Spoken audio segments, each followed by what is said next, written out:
Gaza के doctor बार बार एक ही तरह के मरीजों का इलाज कर रहे हैं। बच्चे जिनके शरीर पर सिर्फ एक गोली का घाव होता है, जबकि उनके साथ खड़ा बड़ा व्यक्ति बिल्कुल सुरक्षित रहता है। संयुक्त राष्ट्र यून के एक आयोग ने बताया कि 17 डॉक्टरों ने अलग अलग अस्पतालों में इसी तरह की चोटें देखी। एक डॉक्टर ने गाजा में अपनी तैनाती के पहले 2 हफ्तों के दौरान ही 5 अलग अलग बच्चों को क्वाडकॉप्टर ड्रोन की गोली लगते देखा। एक बम अपने निशाने से चूक सकता है, लेकिन एक स्नाइपर बहुत कम चूकता है। तो क्या इजरायली सेना जानबूझकर गाजा के बच्चों को निशाना बना रही है?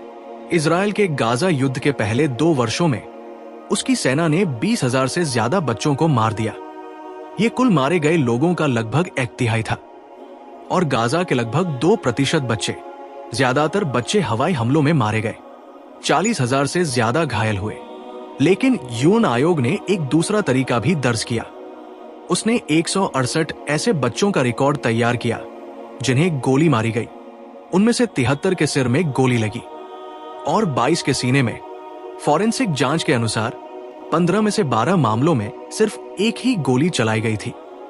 यूएन रिपोर्ट के अनुसार एक साफ और अकेला गोली का घाव बहुत ज्यादा सटीक निशाने का संकेत देता है, जिससे लगता है कि गोली सोच समझकर चलाई गई। लेकिन एक बच्चे पर गोली कौन चला सकता है? इजरायली सेना Dan bolt action sniper rifle का इस्तेमाल करती है, जिसे इजरायल वेपन्स इंडस्ट्रीज बनाती है। इस राइफल की रेंज लगभग 1200 मीटर तक है और हाई रेजोल्यूशन कैमरा तथा नाइट विजन वाला क्वाडकॉप्टर ड्रोन ऑपरेटर को अपना निशाना बिल्कुल साफ दिखाता है।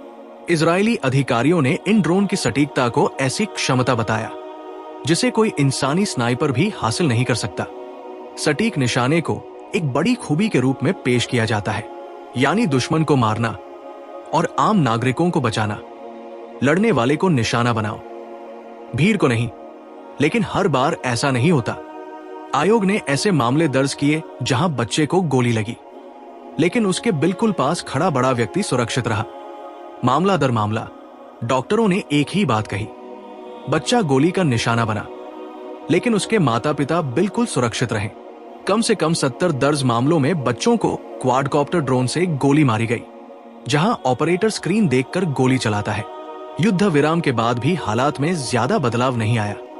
यूनिसेफ के अनुसार अक्टूबर 2025 के बाद भी गाजा में 100 से ज्यादा बच्चे मारे जा चुके हैं।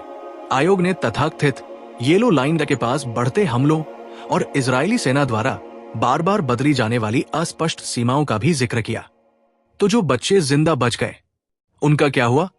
पूरे गाजा में 846 बच्चे अपने शरीर का कोई न कोई अंग खो चुके हैं और दुनिया में बच्चों के अंग विच्छेदन एम्प्यूटीज की सबसे अधिक दर यही पाई गई।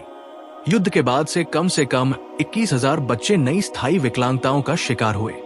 कुछ बच्चे बमों से घायल हुए, जहां गलती की संभावना हो सकती है। 2:38, लेकिन एक ऐसी गोली जो पूरी सटीकता के साथ निशाना बनाकर चलाई जाए, उसके लिए गलती शब्द कहना मुश्किल लगता है।